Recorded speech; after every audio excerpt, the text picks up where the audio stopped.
What's up, guys? This is Jay here with FantasyLabs, and I wanted to show you a quick video explaining how I use our new on-off tool that we introduced this season for NBA.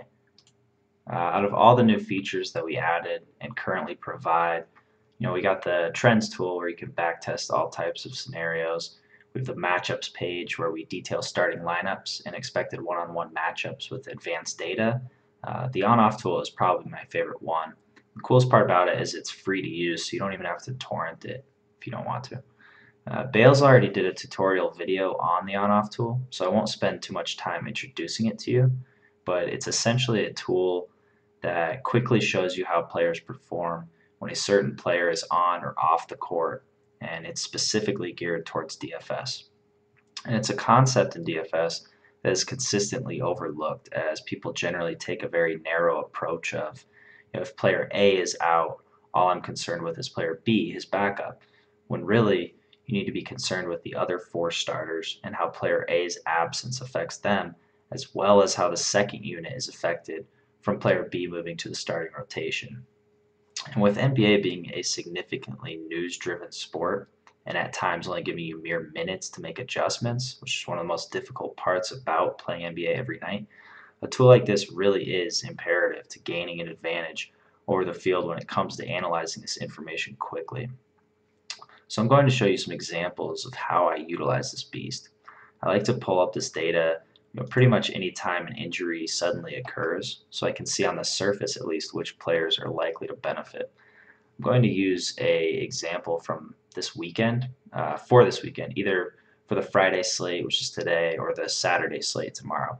And that's the status of John Wall, who is going to rest on one leg of back-to-backs this season as part of his maintenance program. And then, of course, you got to throw in a few ejections here and there, potential suspensions at the rate he's going right now. So as of now, in the models, we have minutes for Wall because we don't know yet, at least at the time of this recording, which day he is sitting.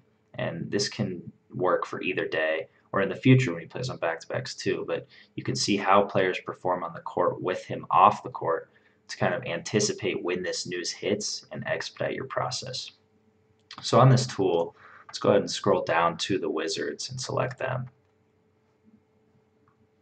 Now you can see the statistics of all players per 36 minutes this season. And all of these filters on the left, you can change them all to customize the data that you want to see.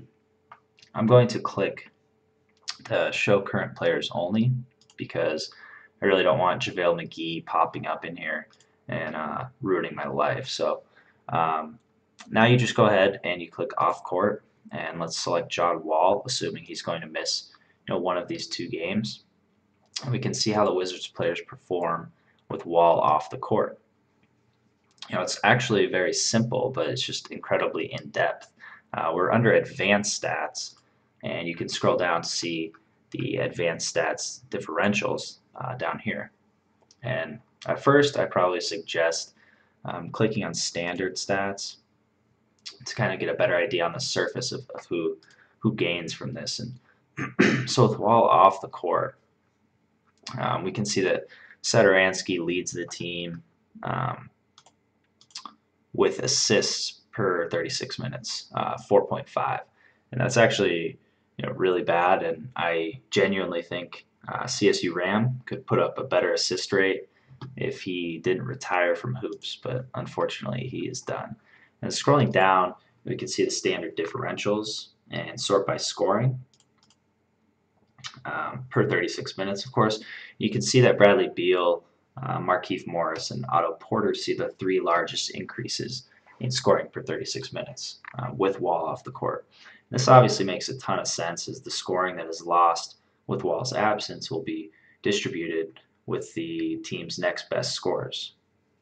So after this research, you'll give these three players a bump if Wall is indeed ruled out.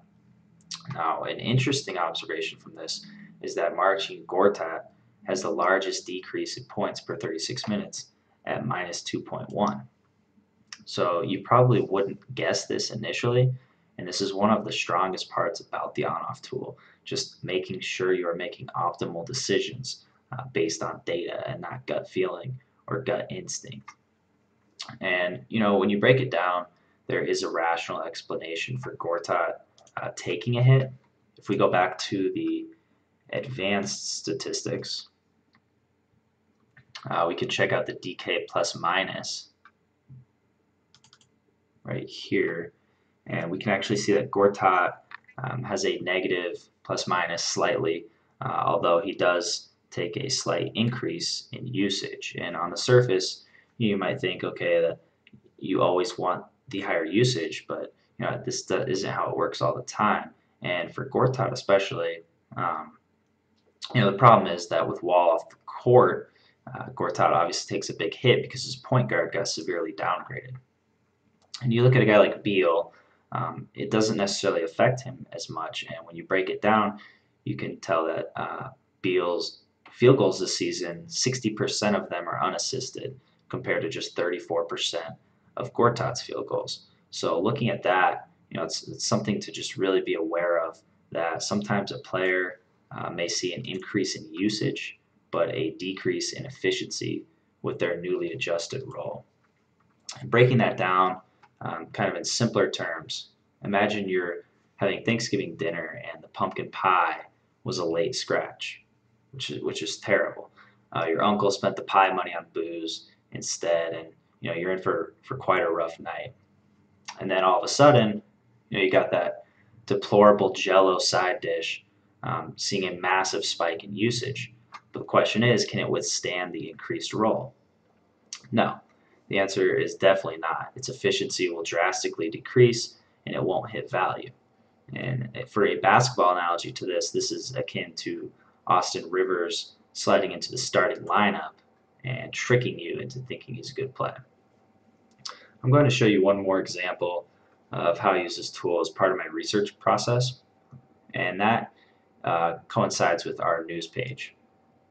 So when you're keeping up to date with our news page and reading all of these detailed blurbs, which I got to give a shout out to JJ on these blurbs, who has probably written more words than War and Peace multiple times already this season. But scrolling through, you'll notice that some of them have links directly to the on-off page. So Al-Farouq Aminu, right here, we can see that he has an on-off link actually detailing underneath the blurb. And you can actually just go ahead and click this link to pull up the specific on-off metric that we are looking at with the definition in the blurb. So quickly, you can just click this link, a relevant link for the Friday slate with Aminu ruled out. We can see with Aminu off the court this season, we can sort by usage differential. We can see that Damian Lillard leads the way. We see Baz get an increase in usage. Harkless, we can sort by actual plus minus or actual points and see that Harkless leads the way in highest increase in actual DK points per 36 minutes. So having the on-off tool also integrated into our news updates is just a really convenient way for everybody to visualize and interpret the relevant data that occurs from any player being ruled out. All right, guys, these are the methods that I incorporate into my process when I build lineups, whether for tournaments or for cash games. I strongly encourage you guys to check out the on-off tool for yourself when you're doing your daily research. And good luck in your upcoming contests. Hopefully this tool helps eliminate some of the time it takes to research and narrow down your lineups, and hopefully it also helps you turn into a more profitable player.